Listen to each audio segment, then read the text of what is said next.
এমন একটা সময় ছিল যেখানে গঙ্গা নদীর দুপারে ছিল শিল্পনগরী। পূর্ব পারে ব্যারাকপুর শিল্পাঞ্চল আর পশ্চিম পারে হাওড়া হুগলি শিল্পাঞ্চল। কিন্তু সময়ের বিবর্তনে গঙ্গার জলের মতোই শুকিয়ে গেছে দুপারে শিল্পনগরী, যা এক কথায় বলা যেতে পারে রুগ্ন শিল্পনগরী।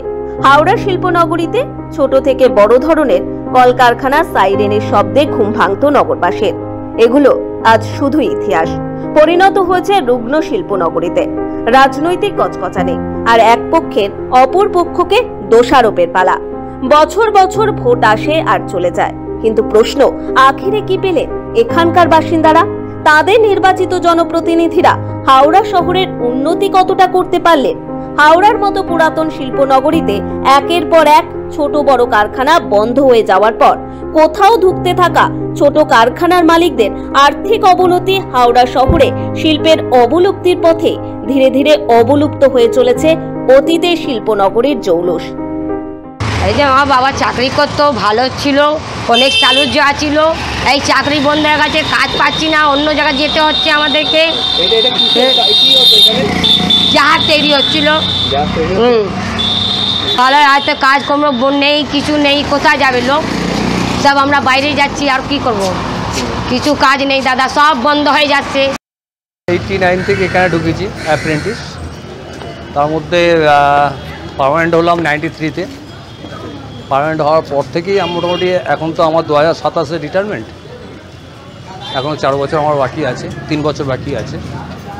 আর 3 বছরে আমাদের যা কাজের যা চাপ ছিল, এখন বর্তমানে সেই চাপটা নেই। এর সময় সে তো যেহেতু একটা রাজনীতির ব্যাপার, সেটা বাইরের দিকে, কিন্তু আমাদের টিকিট প্রিন্টিংয়ে মোটামুটি ওই পিরিয়ডটা আমরা ভালো ছিলাম। আর তৃণমূলের পিরিয়ডে মোটামুটি সবই শেষের দিকে, বা এখানে তো আর পার্টিগত ব্যাপার তো থাকে না। ব্রিটিশ ভারতের সময় হাওড়া শহরকে বলা হতো ইংল্যান্ডের শেফিল্ড নগরী। আর এই শেফিল্ড নগরীতে যারা শ্রমজীবী হিসাবে বসবাস করতেন তাদের জন্য তৈরি হয়েছিল এক বিশেষ আইন। সেই আইন হাওড়া শহরের জন্যেই প্রযোজ্য ছিল, তবে তা সময়ের সাথে সাথে পরিবর্তিত হয়। অতীতের হাওড়া এবং বর্তমান হাওড়ার মাঝখানে বহু রাজনৈতিক দলের ক্ষমতায়ন হয়েছে। প্রথমে কংগ্রেস, তারপর বাম, বর্তমানে তৃণমূল। দীর্ঘ 70 বছরের এই ইতিহাস হাওড়া শহরের শিল্প কোন পথে গেছে, উন্নতির নাকি অবনতির? আর কোন পথে গেলে হবে সঠিক শিল্পের উন্নতি, সেই প্রশ্নই ঘোরাফেরা করছে সাধারণ মানুষের মনে।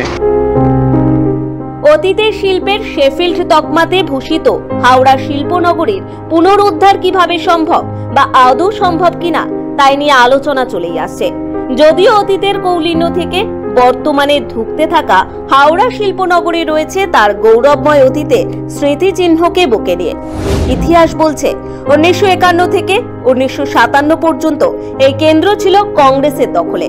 যদিও 1957 সাল থেকে 1962 ও 1962 সাল থেকে 1967 পর্যন্ত সিপিএম এর দখলে ছিল কেন্দ্র। এরপর 1967 থেকে 1971 ফের কংগ্রেসের দখলে আসে কেন্দ্রটি। 1984 থেকে 1989 সালের মধ্যে ফের বামেদের হাত থেকে হাওড়া কেন্দ্রটি ছিনিয়ে নেয় কংগ্রেস।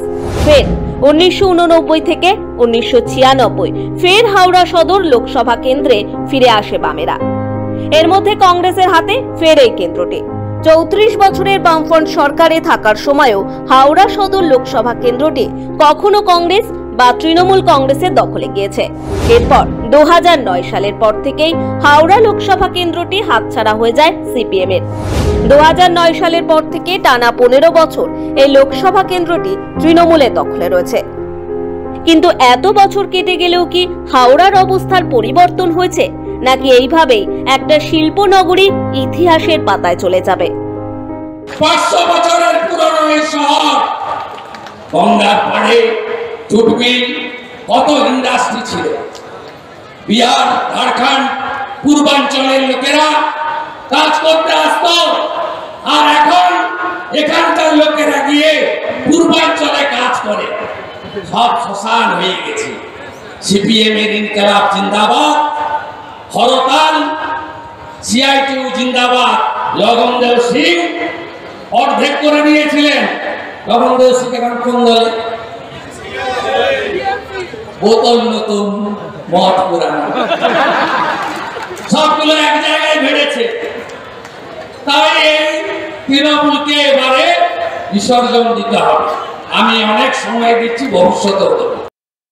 হাওড়া তো বঞ্চনাই বঞ্চনা। হাওড়া একটা 600 বছরের পুরনো শহর। হাওড়াটায় মানে সিস্টেমেটিক্যালি মার্ডার করে দেওয়া হয়েছে। হাওড়ায় যেটা সব থেকে বড় কথা, ইন্ডাস্ট্রি শেষ হয়ে গেছে এখানেতে। হাওড়ার ইন্ডাস্ট্রির, বিগ ইন্ডাস্ট্রি, স্মল ইন্ডাস্ট্রি, সব ইন্ডাস্ট্রি ছিল, সব ইন্ডাস্ট্রি এখানেতে শেষ হয়ে গেছে। আজকে হাওড়ায় বার্ন স্ট্যান্ডার্ড ছিল, জিকেডাব্লিউ ছিল, সমস্ত কিছু ছিল।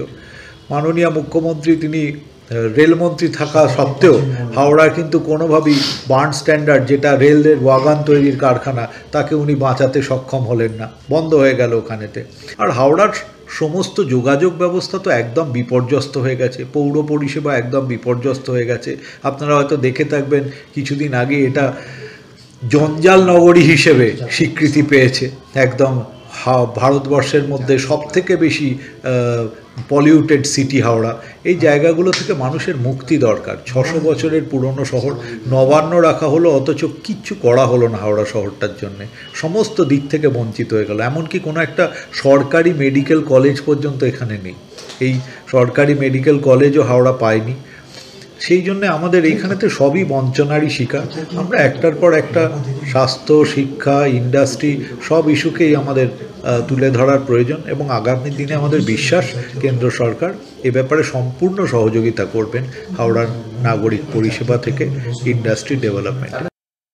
স্বদেশবাবু খুব ইতিবাচক ভূমিকা নিয়েছিলেন গোটা হাওড়াতে।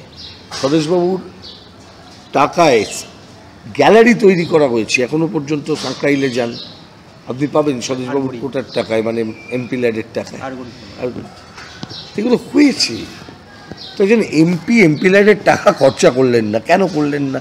কার টাকা? খরচা করা উচিত তো, পাচ্ছেন না খরচা করতে। এত কাজ আছে, এত জায়গা আছে, পুরো টাকা ফেরত খরচা করতে পারছেন না। মূল জায়গা হচ্ছে ওটা, পরিকল্পনা নেই। করবে কি? আমলাদের দিয়ে কোনোদিন পরিকল্পনা হয় না। আমলারা আসি যাই মাইনে পাই। তা চ্যালেঞ্জটা নিয়ে কী নিয়ে ভাবার ছিল? শহরের পরিধিকে বাড়ানো। শহরের পরিধি বাড়ালেন না আপনি। আন্দুলকে, ডোমজুরকে আপনি ইনক্লুড করলেন না, মানে পৌরসভা করলেন না। আপনি বালি ছিল পুরসভা, তাকে ঢুকিয়ে দিলেন হাওড়ার সঙ্গে, দিয়ে আবার মনে হলো আপনি ওকে বিযুক্ত করবেন, বিযুক্ত করে দিলেন। খামখেয়ালিপনা হচ্ছে নাকি? যেটা যখন কাটছি দিচ্ছি, পরিকল্পনাটা হবে কোথা থেকে? আমি আসার আগে না আমরা জানি যে পুরো নষ্ট করে দিয়েছে সিপিএম। এটা করে সিটু করে করে সর্বনাশ করেছে, এবং বহু রকমভাবে চলে গেছে। সেগুলো আটকা ছিল, এখন শুরু হচ্ছে। এটা না, এটা হয়ে যাচ্ছে যে আমরা চেষ্টা করছি, কিন্তু সব তো হয়নি, মিথ্যা কথা বলা হবে। ওটা খুব কঠিন ব্যাপার, কঠিন জায়গা। যেভাবে ওরা শেষ করে দিয়ে গেছে, আমার মনে হয় হাওড়া এখন আস্তে আস্তে সমন্বিত হয়ে যাচ্ছে, ভালো হয়ে যাচ্ছে ক্রমশ।